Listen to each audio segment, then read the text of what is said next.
Hello, അസ്സലാമു അലൈക്കും.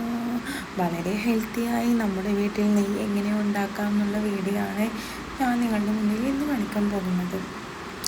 ആദ്യം ഒരു മിക്സിയുടെ ജാറിൽ ഞാനൊരു മാസത്തോളമായി ഇപ്പോൾ നെയ്യല്ല പാട എടുത്തേക്കാൻ തുടങ്ങിയിട്ട്. ആ ഒരു പാട ഈ മിക്സിൻ്റെ ജാറിലേക്ക് ഇട്ട് കൊടുക്കുക. അങ്ങനെ പിന്നീട് നമ്മൾ വെള്ളം ഒഴിച്ച് കൊടുക്കുക. വെള്ളം എന്ന് വെച്ചാൽ തണുത്ത വെള്ളമാണ് വേണ്ടത്, എന്നാലും ആ രണ്ടും കൂടി വേറിട്ട് നിൽക്കുള്ളൂ. സാധാ വെള്ളം ഒരിക്കലും യൂസ് ചെയ്യരുത്. പിന്നീട് മിക്സിൻ്റെ ജാറിലിട്ട് അടിച്ചെടുത്താൽ ഇതേപോലെ വെള്ളവും പിന്നെ ആ പാടയും സെപ്പറേറ്റ് ആയിട്ട് നിൽക്കും.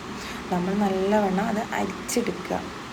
അപ്പോൾ അതൊരു തൈരായിട്ടുണ്ടാവും. അപ്പോൾ ആ വെള്ളം നമുക്ക് തൈരായിട്ട് വേണമെങ്കിൽ യൂസ് ചെയ്യുകയും ചെയ്യാം. ഇതേപോലെ വെള്ളമില്ലാത്ത രീതിയിൽ അരിച്ചെടുക്കുക. പിന്നെ ഫ്ലെയിം ഓണാക്കി ഫ്ലെയിം പാൻ വെച്ചതിന് ശേഷം അതിലേക്ക് വെള്ളമൊക്കെ വറ്റിയതിന് ശേഷം മാത്രം നമ്മൾ ഇതിട്ട് കൊടുക്കുന്നത്. നെയ്യ് ഇട്ട് കൊടുത്ത് ഇതാ കണ്ടല്ലേ, ഇതുപോലെ പെട്ടെന്ന് തന്നെ ഈ പാട ഇട്ട് കൊടുത്ത് പെട്ടെന്ന് തന്നെ മെൽറ്റായി കിട്ടും.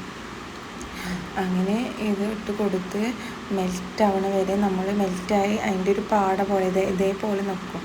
എന്നിട്ട് നമ്മൾ പിന്നീട് അത് അരിച്ചിട്ട് ഇതുപോലെ കിട്ടും. അപ്പോൾ ഇനി നമുക്ക് അടുത്ത വീഡിയോയിൽ കാണാം. അതുവരെ ബായ്.